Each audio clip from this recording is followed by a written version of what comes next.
Hey, welcome back to another episode of Heroes and Videos. Today we are going to go looking at some old comics, some back issues I bought at some recent comic book shop runs, one of which was up in Portland, Maine. Shout out to Casablanca Comics. Picked up a couple of these here as well as from my local comic book shop. Some of these might even be from back in Charlotte. Honestly, I don't think so. I think most of these I've got after that. But we're going to get right into it. Going to try to do a bit of a lightning round. Super surprise shout out to inker Vince Colletta. I've got some praise for Vinny coming up here in this video. We got a first appearance here, a couple of first appearances kind of in terms of solo stories. We're going to dig into some Fantastic Four goodness. A really underrated, for me at least, Iron Man Submariner, back here somewhere, guys. Battle that I don't think gets much. It's kind of under the radar, but really good stuff. And we're going to wind up, stick around to the end, because we're going to wind up with the third appearance. No Googling now, you can't cheat on this. The third appearance of the Legion of Superheroes. Some really, a couple of first appearances of some of those characters, kind of the second wave of the Legion, if you will. And just really bizarre Silver Age, maybe even Golden Age stuff, 1960. I don't know if that's quite Golden Age, but just some weirdness you're going to want to hear about when we at the end of the video. Would love for you to subscribe to the channel, hit like, notifications, all of that good stuff. So let's get right into it. First up was, I picked this up in Maine, All-Star Comics number 58. This is the first appearance of Power Girl, and I figured, well, maybe Power Girl's, I'm going to put this, the attributes that she possesses that get the most attention, I guess, and that's right. I'm talking about her eyes. I thought, well, maybe those aren't as prominently displayed as they are in later books, and as that became, nope, it's a thing right from the word go. They're right there, can't miss them. But what I really found interesting about this is back when DC and Marvel didn't always restart something at number one. I've talked in the past about like the Captain Marvel series from Marvel with Marvel, Warlock. When Jim Starlin restarted that book, it just started up again with number 9. Same thing here. This is number 58. I think they mentioned this is one of those things, kids. It's going to make you feel the big kids that would make you feel really old. Back in the day, I think when this book was published, it had been 24 years since the last All-Star Comics, since All-Star Comics number 57, I think. And even in the book, they mentioned that the Justice Society or the All-Star Comics Super Squad or whatever hadn't shown up for 12 years prior to this. So it was like they were making a big deal on the letters page about how it's been 12 years since these characters appeared, and it's been 12 years before that since the last issue of this book. Now, when I was first reading this book, and I think I had this when it came out on the stands, 12 years when you're 10 years old is eternity, right? Even in your teens or 20s, you're like, oh my gosh, 12 years. As we age, as we grow, 12 years is like that. That's right. I just did that, and another 12 years might have gone by, right? It just feels like it. So when I read this back to think, oh my gosh, Captain America originally having been frozen in ice for what, I guess from 44, 45 until the early 60s, so less than 20 years. I don't know, it makes that Rip Van Winkle, oh man, out of time thing seem a little weirder, because honestly, I get it. 20 years ago, people would have been, flipping out over things like iPhones and whatnot, but when I hear 12 years or 20 years being some great period of time, it just kind of gives me a chuckle. Sorry for the divergence. It's a pretty good book. It's got Wally Wood doing the art. I think he's doing the inks on this, along with another gentleman whose name I do not recall. But it's really neat in terms of the story structure and whatnot. Power Girl shows up fairly close to the end. I've always loved that Robin costume, Earth 2 Robin there for some reason. Loved that in the Justice League where he first showed up. The other really cool thing about this, there's a letter in the letters page from, oh my gosh, I'm drawing a blank. This is awful. It's a Marvel guy, and I'm drawing a blank. I gotta look it up because it was really cute.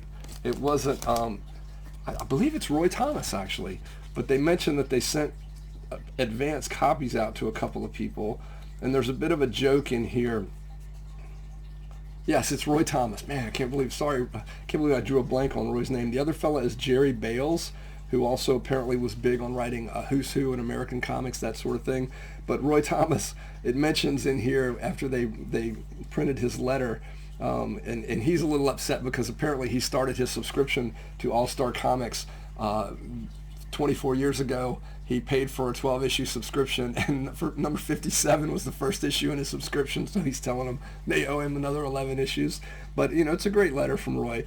And they mentioned Roy Thomas was a prominent fan in the early 60s, serving as co-editor and later editor of Alter Ego magazine and besieging National with endless letters and stories, National publications being DC Comics. But it then says he moved to New York in the mid-60s and then disappeared from fan circles and hasn't been heard from since. I think that's kind of a cute way of DC not alluding to Roy's illustrious Marvel career, which in the mid-70s, I think, when this book would have gone on, 1976, he would have been editor-in-chief at Marvel at some point there, I think, as well as having written many, many stories for Marvel Comics. So it's just kind of cool that DC printed Roy Thomas's letter there. Now, next up, I won't keep you in suspense any longer about that Vince Colletta thing. Got this issue of The Flash number 198, and I got it because of this really cool cover. It's a Gil Kane cover, you can tell because you can see the inside of Flash's nostrils there. He's doing the nose up thing, but it's just really cool. These 60s looking kids behind him. He says they say on the Flash, if only that were true, I could help them. He's praying to God to be that he is the Flash. I have not read the book. I've just always loved that cover. Turns out it's also the first solo Zatanna appearance, or it's mentioned as that. Now, I'm going to put a caveat on that because although it is a Zatanna solo experience, it is a Zatanna story that takes up the back half of this book, and it's Don Heck doing the art. So there, if you can see it, we've got that fantastic villain outfit. He says incredibly sarcastically. This guy, I don't know if you can quite see it, but those are stars all over that outfit. But although it's billed as a Zatanna solo story, Flash guest stars in it, and it's the second half of Flash's book, so it doesn't really feel like a Zatanna solo story. But Vince Colletta, what's going on here, you ask? So the art in this thing, story by Robert Kinnear. I apologize, I'm mispronouncing that. Art's by Gil Kane and Vince Colletta, but I don't know if it's the coloring or the fact that the minimalist, how do I put this? Because I appreciate anybody that has any talent whatsoever, including Don Heck and Vince Colletta. I know that people get a lot of heat. I don't know if it's the red coloring of the suit, but there's a minimalist look to Flash in this.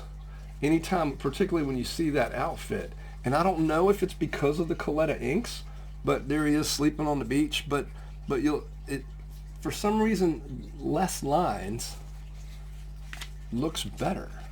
And so it really jumped out at me. The art on this really jumped out at me. I do love me some Gil Kane art, but this is even better than what I'm used to seeing. I mean, look at that action panel there. I don't know if it's a case of Colletta just works well with Gil Kane, or if it's the Flash and the red in that outfit, but the lack of additional lines works for me. I think it's I really enjoy that. That might be some of my one of my favorite pieces or stories in terms of art by Gil Kane. That's saying a lot. But that red in the Flash costume and the lack of lines in the inking, and that may be where Colletta comes in. Really liked it. It's really good. So that is Flash number 198. Picked up a Thor. This is one of those books, I know over the years we've talked about how, when you had a shop, or particularly when you collect as long as a lot of us have, you've had comics come in and out of your collection over the years, but so you're always wondering, like, do I have that? I think I have that. I had that at some point. And you end up either passing on a book that you thought you had that you didn't, or you end up getting home and realizing you already have that book, or maybe 2 or 3 copies of it. And then every now and then you see a cover and you're like, I've never seen that cover before. I know I don't have that book. Well, Thor 233 falls into that for me. It's a pretty cool. Is that Gil Kane again? Honestly, I think so. Looking at the people running in the background, I believe it is. But it's the insides by John Buscema. The who's the inker? I don't think the inker is Vince Colletta. It's possible, but it's a good story. Loki's taken over Asgard and Earth. Odin is missing. It's pretty good. Standard Thor story, issue 233, and yes, it's a Marvel 25 center. There is no value stamp, and by that I mean there never was. There's not one in the book. Never was one in there. But pro tip: anytime you see 25-cent Marvel, check to see if there's a value stamp in it. If there, that one never had one in it, so it's not an issue. And they didn't all, but 25-cent Marvel, check for a value stamp. Next up, it's a bit of an anniversary issue. This is Marvel Tales 100.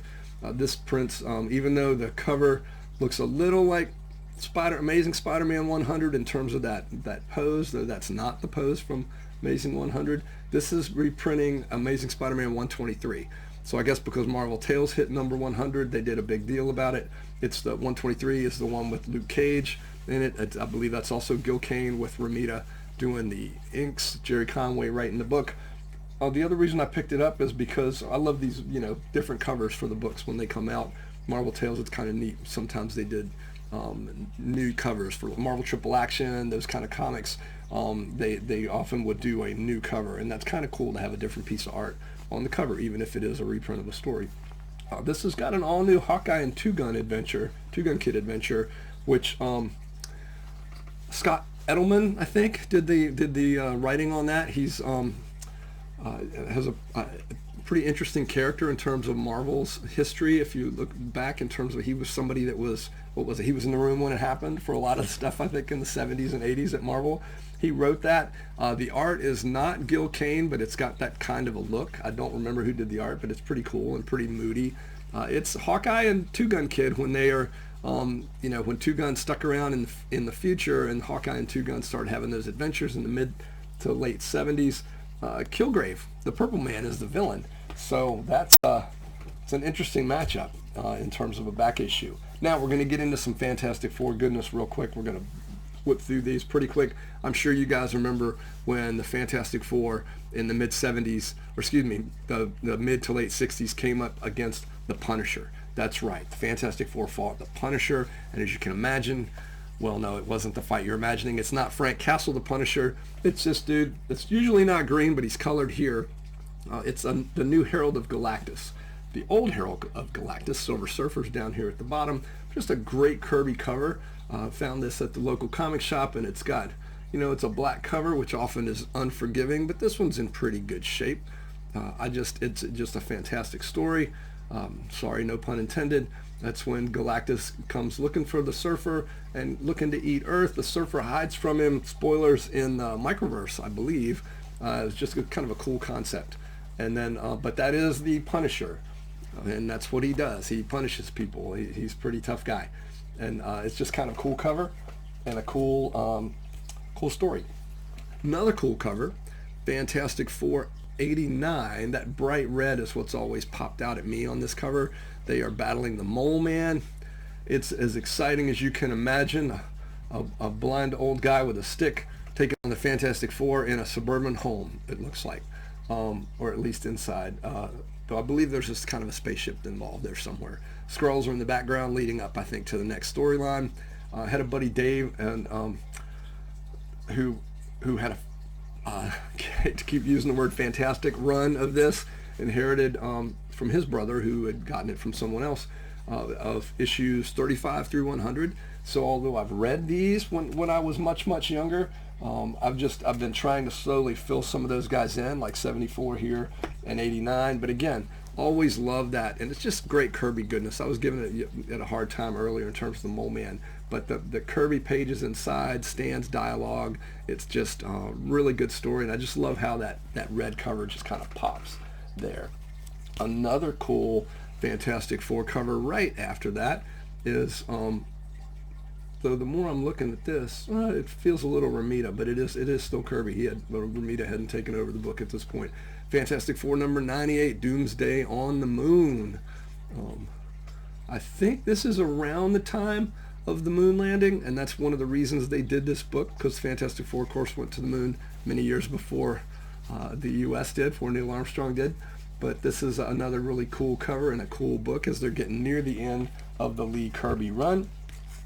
Speaking of Lee Kirby, this is Fantastic Four King Size Special number 7. I think technically these all became known as the annuals. So this is annual number 7. It is completely reprints.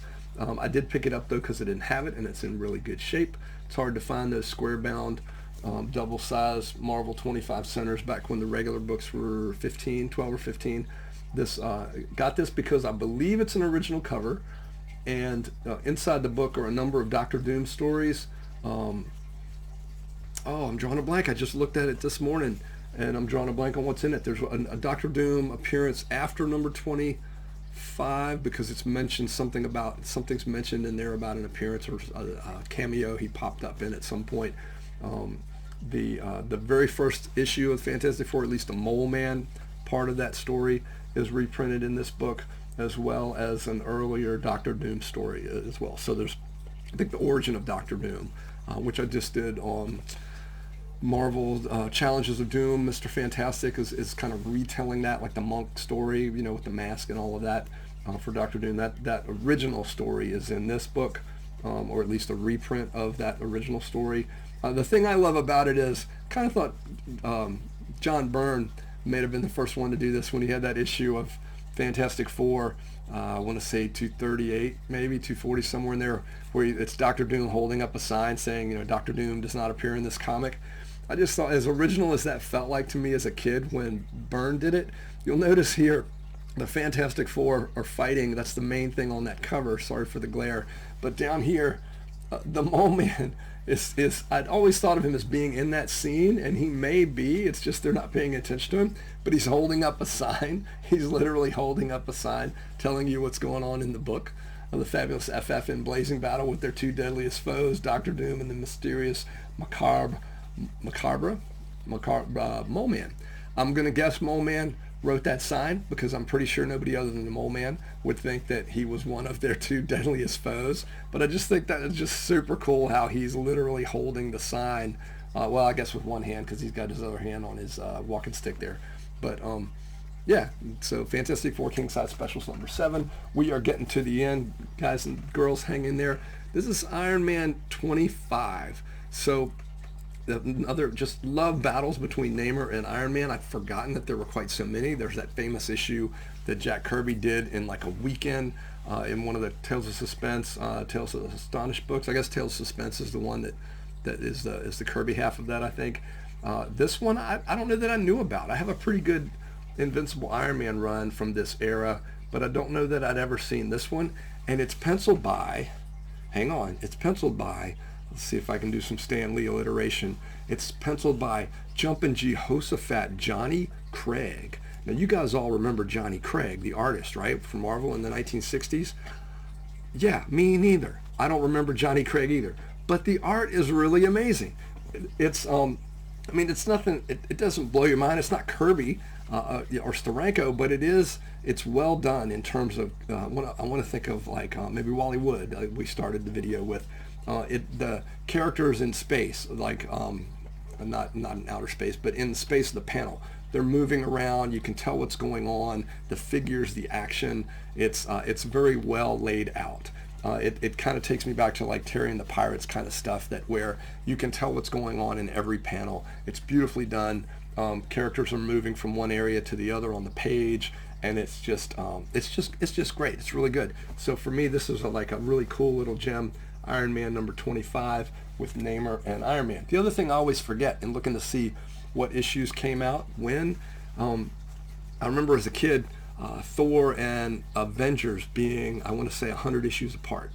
As if Thor 225 was out, then Avengers 125 was out, and Captain America was in the middle. So if Avengers was at 125, Cap was at 175, Avengers was at 225.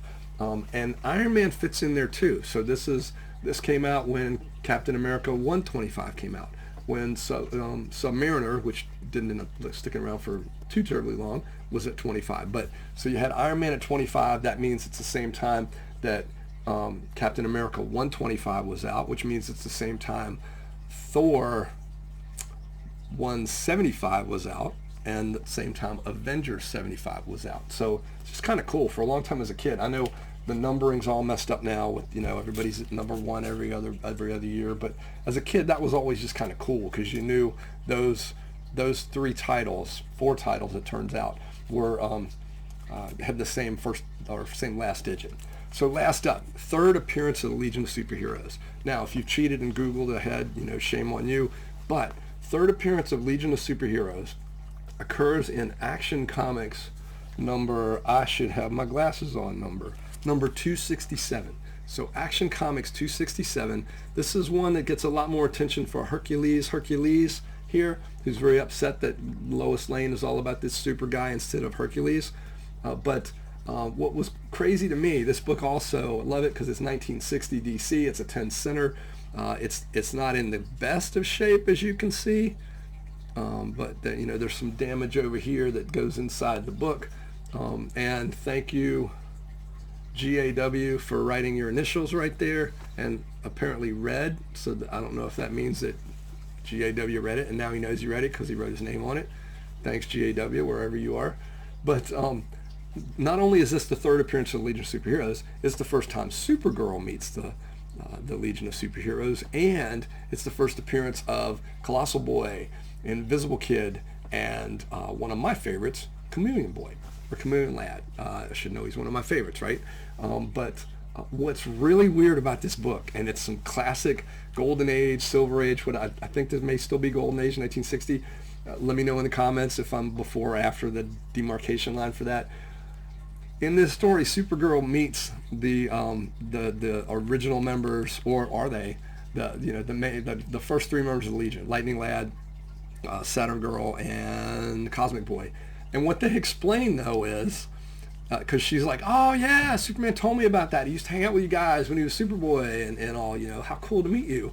They explain they're not those three characters.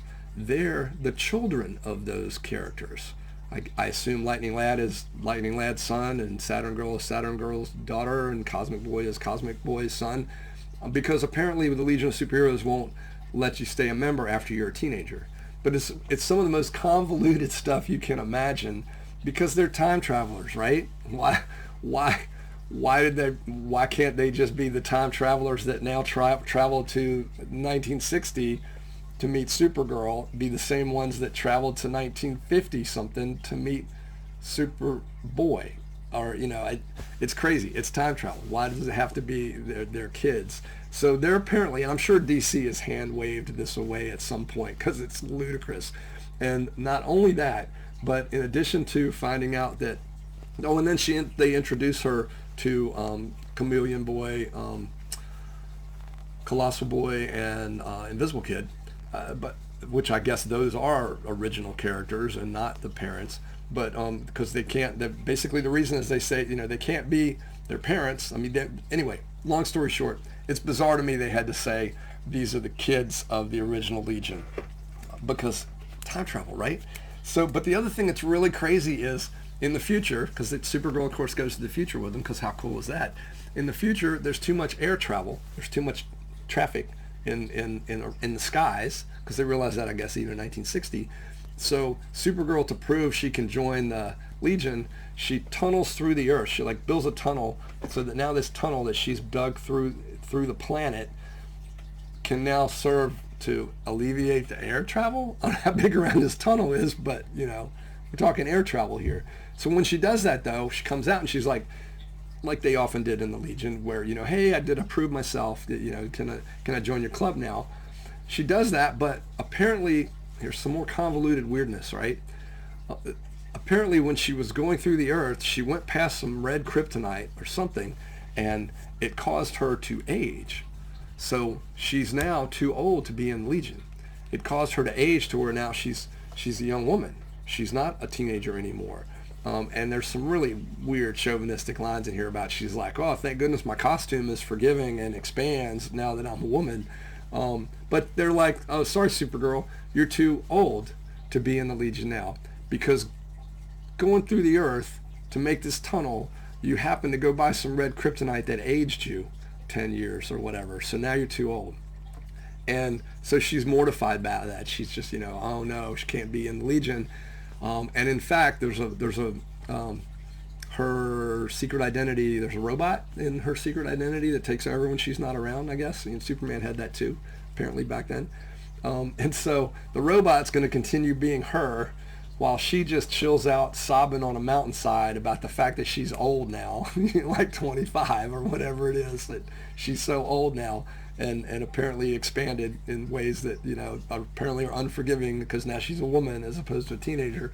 And so she's off crying on this mountain about the fact that it's just going to take a while for the red K to wear off, or the red kryptonite to wear off, so she'll return to her teen times. But all it is, it's basically a plot device to say why she can't join the Legion. But it's just so weird. This takes place over like 3 or 4 pages in way less time than it took me to tell it. Thank you guys for hanging in there. But 2 really weird things at the end. The fact that they had to say these are the kids of the original Legion, because you can't be a teenager. Like, it's time travel. Why? I don't get it. But then also the fact that, sorry, Supergirl, you can't join the Legion because you happened to zip by some red kryptonite that aged you temporarily, so you're too old to be in the Legion. Sorry, hard pass. And then of course she just hangs out for a month, I guess, until she gets back to normal, when she could then join the Legion again. I don't know. It's bizarre. The backflips they did in some of these books back in the day just confound me. Apart from that, though, great. It's fun to read. It's those good old Golden Age, Silver Age, DC goodness with the Legion of Superheroes in that Action Comics.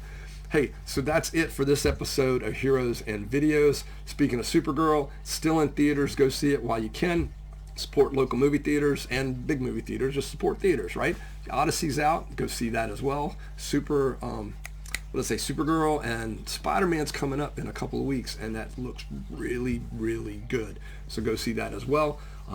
Stay safe. If you're in any of the areas affected by the Canadian wildfires, stay inside.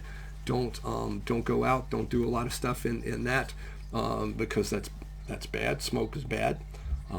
Fresh air is good. So with that, thanks again for sticking around to the end of the episode. As always, keep reading comics, keep going to see movies in theaters, and be kind to each other.